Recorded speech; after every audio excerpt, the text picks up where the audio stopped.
ඔබට සුබ දවසක් අපි ප්‍රාර්ථනා කරනවා. අපිට අද කතා කරන්න වෙලා සලසලා තියෙන්නේ ලෝක ජාත්‍යන්තරයට ගොස් ලෝක ජාත්‍යන්තරය එක්සත් ජාතීන්ගේ සංවිධානයේ 80 වෙනි සමුළුව අමතමින් ශ්‍රී ලංකාවේ ජනාධිපති අනුර දිසානායක කරපු කතාවක් අපි විග්‍රහ කරන්නටයි උත්සාහ දරන්නේ. මොකද්ද මේක වැදගත් වෙන්නේ මේ සමුළුව? මේ සමුළුව 80 වෙනි සමුළුව ලෝකේ නිදහස් ජාතීන් අති බහුතරයක් සහභාගී වෙන සමුළුවක්. එක්සත් ජාතීන්ගේ සමුළුව කියන්නේ. එතකොට ඒක ලංකාව නියෝජනය කරමින් ලංකාවේ ජනාධිපතිවරයා අනුර දිසානායක ඒකට සහභාගී වුණා. අපි මේකේ තම්මේල් එකට විදියට ගත්තා අපි පුංචි දූපත් රාජ්‍යයක් බව ඇත්ත. ඒත් අපි සැවොම යුද්ධය බියකරු බවත් පිළිගන්නවා.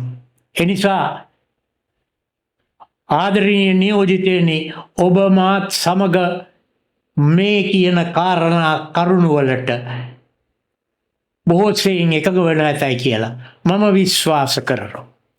මොකක්ද මේ ඇතිවෙච්ච ප්‍රශ්නය?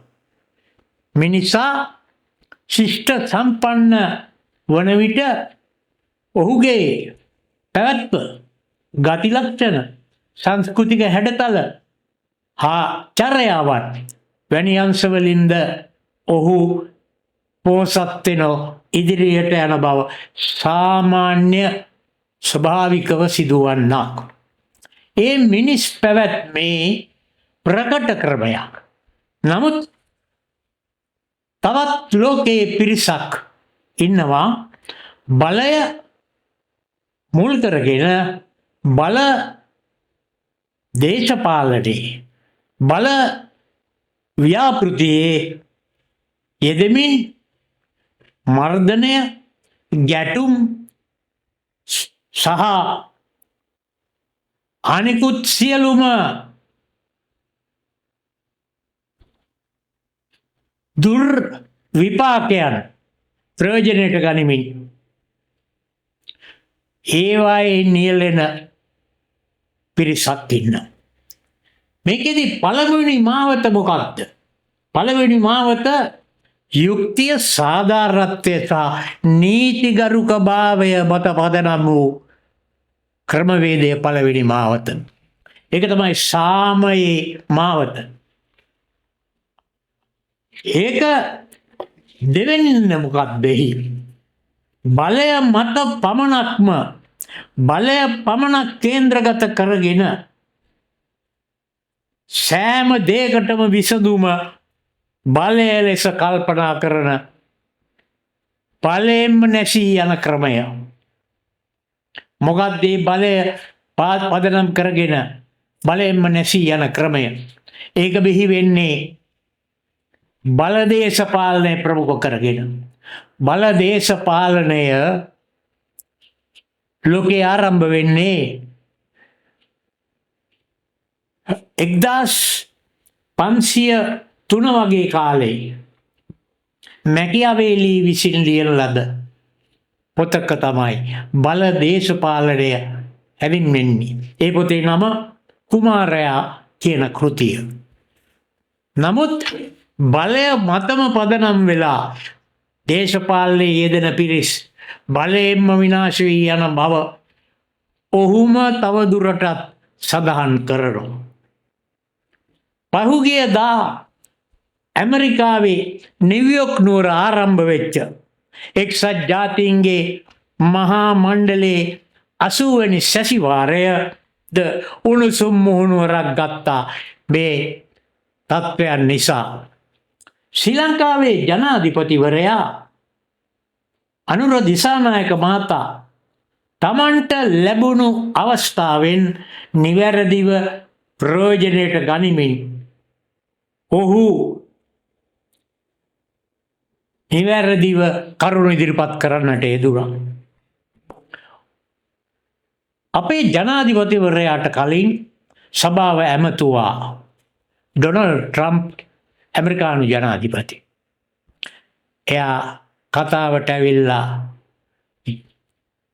අනවශ්‍ය කරුණු දෙකක් තුනක් පැහැදිලි කරන්න යෙදුණා. ඒක එච්චර පිළිගැනීමක් තිබුණේ නැහැ. එයාට විදුලි සෝපානය හිර වුණාලු.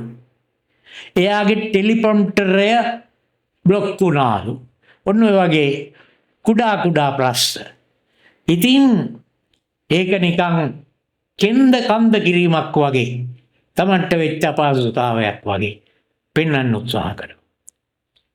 ගාසා තීරයේ ඊට වඩා වැදගත් කාර්යය තමයි අකණ්ඩව සිදුවන බිහිසුණු ව්‍යසනයන් පිළිබඳව කනස්සල්ල පළ කරපු ලංකාවේ ජනාධිපතිවරයා ශිෂ්ට සම්පන්න ක්‍රමවේදයක් මත මානව ශිෂ්ටාචාරයේ වටිනාකම් අවබෝධ කරගත යුතු බවත් ශ්‍රී ලංකා ජනාධිපතිවරයා තහවුරු කිරීම ඉතාමත් වැදගත්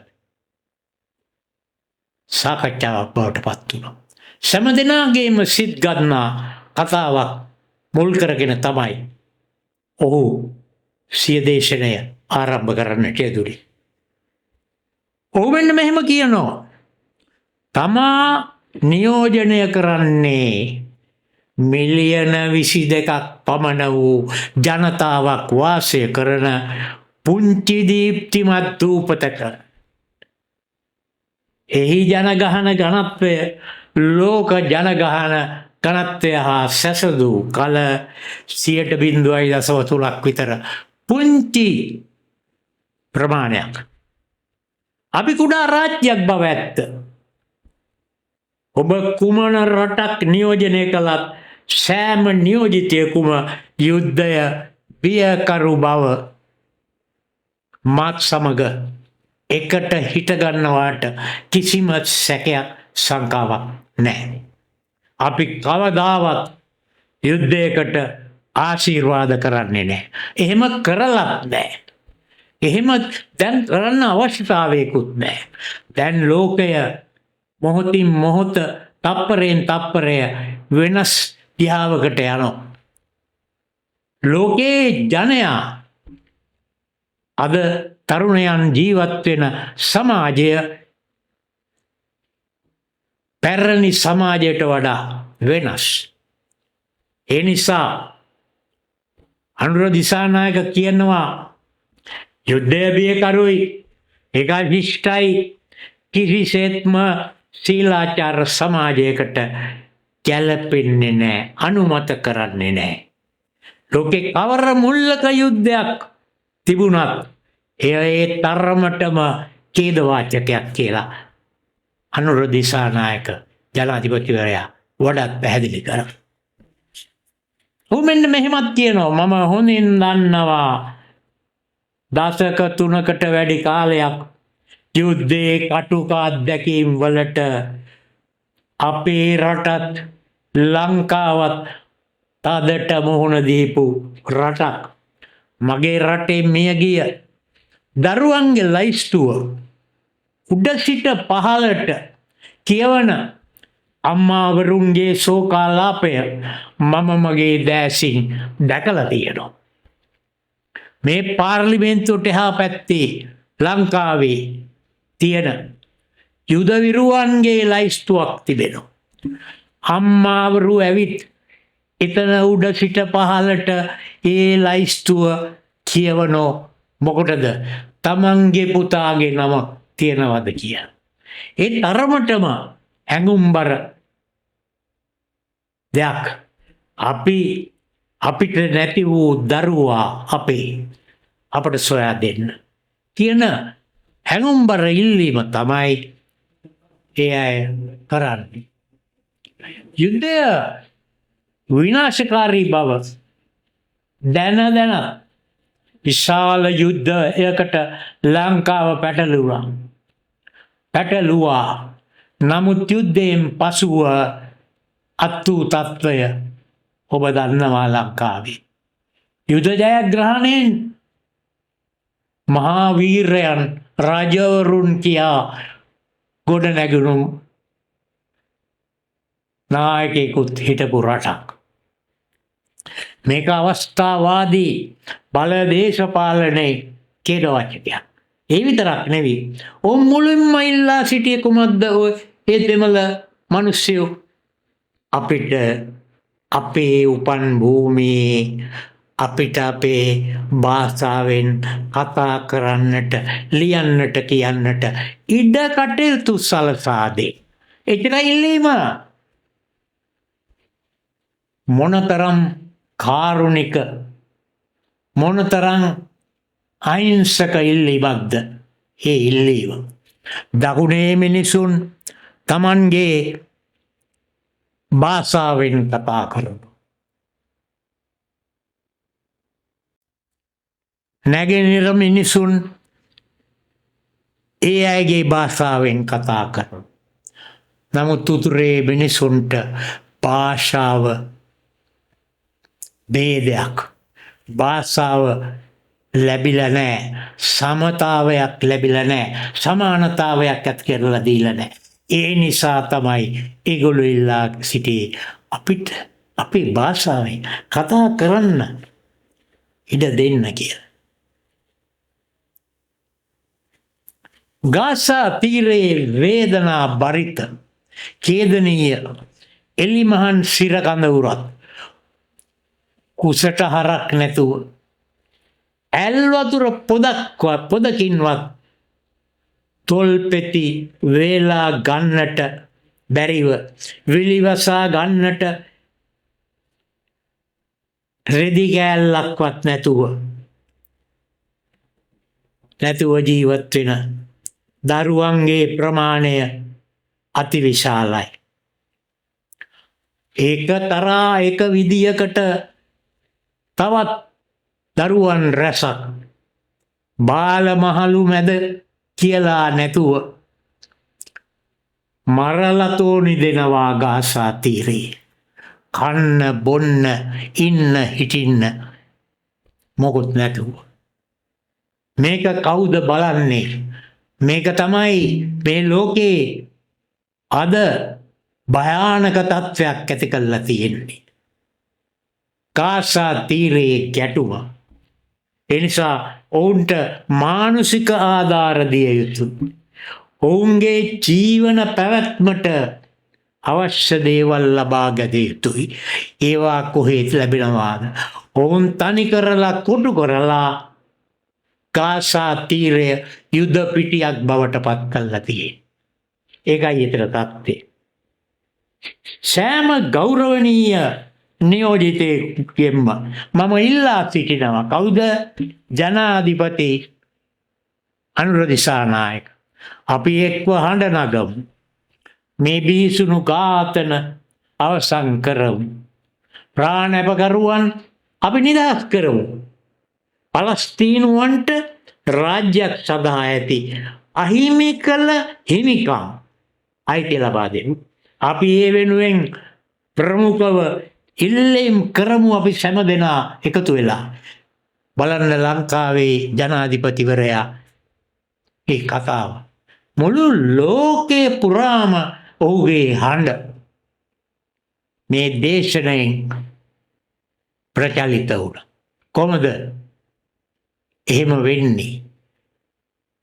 ඇමරිකාවේ නිව්යෝක් නුවර පුවත්පත්වල, සමාජ මාධ්‍යවල සියල්ලෙහිම පළ කරලා තිබුණා ජනාධිපති අනුර දිසානායකගේ කතාවේ තෝංකාරය රැව් පිළිරැව් දුන්නා මුළු ලෝකය පුරාම.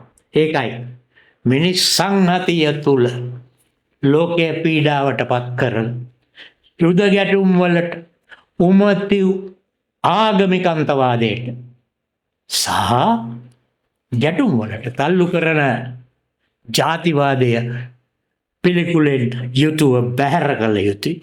ඒ විතරක් නෙවෙයි. අන්තවාදයත් ඒ විදියටම අපි බැහැර කළ යුතුයි. ශ්‍රී ලංකා ජනාධිපතිගේ දේශනය තුළින් ඔහු අවධානයට යොමු කරන තවත් ප්‍රමුඛ කාරණයක් තමයි ගෝලීය දුප්පත්කමෙන් ලෝක ජනතාවගෙන් විශාල කොටසක් දුක් විඳිනවා. ඒක සංකීර්ණ අභියෝගයක්. ගෝලීය දුප්පත්කම ඇති නැති පරතරය තව තවත් තීව්‍ර වෙලා මහත් ව්‍යසනයකට ලෝකයේ දුප්පත් ජනතාව තල්ලු කළා. මේ වසංගතය තුලින් නිර්මාණය වූ තවත් ගැටලු රාශියක් තියෙනවා.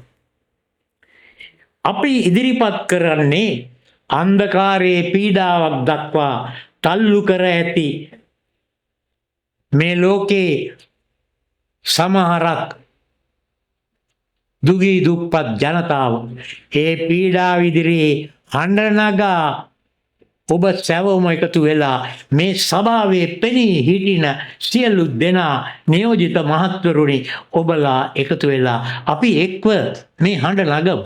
මේ වෙනුවෙන් අපි පෙනී හිටිමු කියන ගුණගරුක උදාර්ය යෝජනාව තමයි අනුර දිසානායක 80 වෙනි එක්සත් ජාතීන්ගේ සමුළුවේදී කළේ. සම්භාවනීය නියෝජිතේනි, ලෝකයේ බහුතරයක් ජනතාව අත්විඳින දුප්පත්කම හඳුනා ගන්නට පුළුවන්. දරුවන් පිරිසක් කුසගින්නෙන් පෙළෙනවා. තවත් පිරිසක් අධ්‍යාපනයක් ලබා ගැනීමට වරම් වත්කමක් නැතිව පාසල අහිමි වෙලා පාසලට යන්න විදියක් නැහැ අපේ රටේ. පෞගේ කාලේ කොවිඩ් වසංගතය ඇති වූ. අපි අපේ දරුවන් ගෙවල් වල හිර වුණා. අම්මා තාත්තට දරුවෝ පාසලට යවන්න බැරි වුණා. කන්න බොන්න දෙන්න බැරි වුණා. දුගී දුප්පත්කම නිසා අධ්‍යාපනය අහිමි වුණා. ඒ තරමටම අපේ අයිතිය මානව හිමිකමක් ලෙස අපි මේ අයිතිය තහවුරු කළ යුතු නොවේද කියලා තමයි ශ්‍රී ලංකා ජනාධිපතිවරයා ප්‍රශ්න කරන්නේ. මේ අන්දමට ලෝකය මොන තරම් තාක්ෂණයෙන් පිරිපුන්නුවත් දුප්පතුන්ට ලැබිය යුතු දේ ලැබෙන්නේ නැත්තම් සමාජ සාධාරණත්වයක් ගැන කතා කරන්න පුළුවන්ද?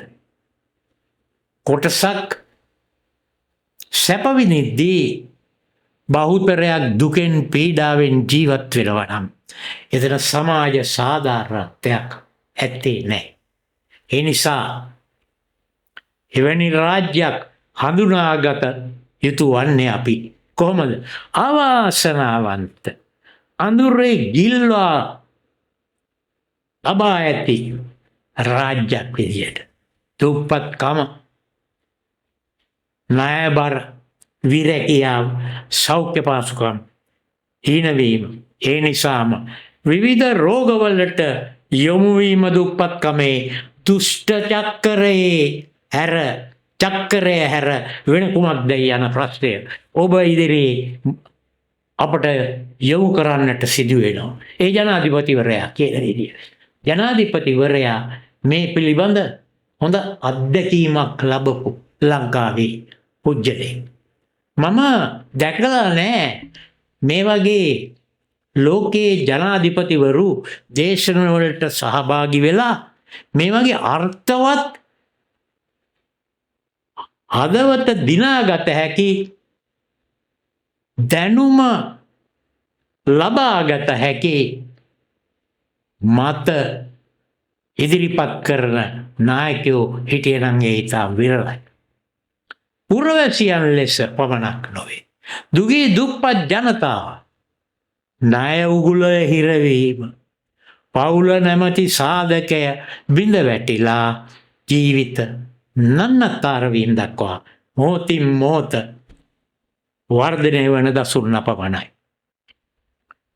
තිරතර සංවර්ධනය සඳහා වූ 2030 න්‍යායපත්‍රය ඔබ අසා ඇති. එම න්‍යායපත්‍රය කිසිවෙකුවත් නොහැර නොයන බවත් පළමුව අන්තිම කෙළවරේ සිටින අය වෙත ළඟාවීමටත් පොරොන්දු වී තිබෙනවා. මොහොතෙන්ද 2030 තිරසර සංවර්ධන න්‍යායපත්‍රය තුලින්. එය එසේම සිදු වෙනවාද නැද්ද යන්න අප ඉදිරියේ මැවී පෙනෙන ප්‍රශ්නයක්. අප ජීවත් වන ප්‍රධාන ගෝලීය අභියෝගය දුප්පත්කම අවසන් කිරීමේ තිරසර සංවර්ධනය සඳහා වූ 2030 න්‍යායපත්‍රයේ ඉතාම පැහැදිලිව සඳහන් කරලා තියෙනවා. ගෞරවනීය නායකයනි, මේ අසිරිමත් වූ ග්‍රහලෝකය අස්ථාවරත්වයට ව්‍යාකූලතාවයට පත් කෙරෙන ඔබ අප සැම දෙනාම මුහුණ දෙන මත්ද්‍රව්‍ය හා එකට වෙලී පැටලී සිටින පාතාලය හා සංවිධානාත්මක අපරාධ අපේ රට මුහුණ දෙන බැරෑරුම් ප්‍රශ්නයක්. මේක අපේ රටේ පාලනයේ යෙදී සිටි උදවිය සැවම වගකිය යුතුයි කියලා මම මේ සභාවේ ප්‍රකාශ කරන්න ඕන. එහෙම තමයි ජනාධිපති අනුර දිසානායක ඒ ගැන කියන්නේ. අපරාධ මොහොතින් මොහොත ලංකාවේ වර්ධනය වෙනවා. අඩුවක් නැතුව සිද්ධ වෙනවා. ඒක බැහැර කරන්න බෑ. ඒක ඉතා සංකීර්ණ ගැටලු සහගත තතාවක්. ඒක අභියෝගයක්. මත්කුඩු හෙරොයින් අයිස්වැනි දෑ නිෂ්පාදනය ගෝලීය වෙළඳපොළ දක්වා වර්ධනය වෙලා අප අද මුහුණ දෙන මහා අභියෝගයක් ඒක. මේවාට සම්බන්ධ කණ්ඩායම් මත්ද්‍රව්‍ය වෙළඳාම ඔස්සේ සංවිධානාත්මක අපරාධ කණ්ඩායම්වල ගොදුරුබිම් බවට පත් කර තිබීම බියකරුයි. ඒ නිසා අපට අද ඊශ්‍රායලය හා පලස්තීන යන රටවල් වල දෙකම මුහුණ දෙන ප්‍රශ්න පළමුව අපි හඳුනාගත යුතුයි. අප නිවැරදි වන්නේ කොහොමද? ගැටුමකට මැදි වූ රාජ්‍යයේ ප්‍රශ්න දෙස බැලීමෙන් පමණක් නෙවෙයි, මැදිහත්කරුවන් යන්න පාර්ශවකාරීන් නොවී මැදිහත්කරුවන් ලෙස පෙනී සිටීම. ඊශ්‍රායලය වේවා පලස්තීනය වේවා දෙපාර්ශවයේම ප්‍රශ්න දෙස මැදින් ඉඳන් බලන සාකච්ඡා කරන මහා සාකච්ඡා සභාවකට අපි ඔබ ලෝකනායකයන් සියලු දෙනා රැස් විය යුතුයි. කතා කළ යුතුයි. හඬ නැගිය යුතුයි. ඒ පදනම මත තමයි එක්සත් ජාතීන්ගේ යෝජනාවලට සාධාරණත්වය පදනම් කරගෙන අපට එක්වන්නට පුළුවන් වන්නේ. අප වහල් භාවය අවසන් කර ඇතත් එහි සෙවණැලි වෙතොත් වෙනත් ද්වේෂයකින් පැමිණිය හැකි. එක් කෙළවරක් අන්තවාදය වන විට තවත් කෙළවරක් ජාතිවාදයද විය හැකි. අපේ රටේ මේ දෙකෙන්ම ලංකාවේ මිනිසුන් පෙළුණු බව, දුකට පත් වූ බව, පීඩාවට පත් කළ බව ඔබ කවුරුත් දන්නවා. සියවස් ගණනාවක් අප පෙළූ මේ පසුගාමී සාධක 2024 සියල්ලම පරාජයට පත් කරුවා ජනාධිපති අනුර දිසානායකගේ ප්‍රධානත්වයෙන්. මහජන වර්මකින් ඔහු බලයට පත්වීම සමග එනිසා ඒ දේශපාලන නායකත්වය අන් කවරකටත් වඩා ලංකාවට වැදගත් වේවි. එයින් නුගත හැකි පාඩම් ලෝකයේ අනිකුත් රටවල් වලට ලැබේවි කියන විශ්වාසය තබමින් ජනාධිපතිවරයා කරපු කතාව ඉතාමත්ම හරබරයි. අග්‍රගණ්‍යයි. අර්ථයෙන් ධර්මයෙන් සාමයෙන් සමාදානයෙන් යුක්තයි කියමින් අපිට මේ එහුගේ කතාව ලංකාවේ ජීවත් වන පමණක් නොව ලෝකේ ජීවත් වන සාම ලැබි සියලු ජනතාවටම ලැබෙන මාංගු පණිවිඩයක් ලෙස ප්‍රකාශ කරමින් අදට නතර වෙනවා. බොහොම ස්තුතියි.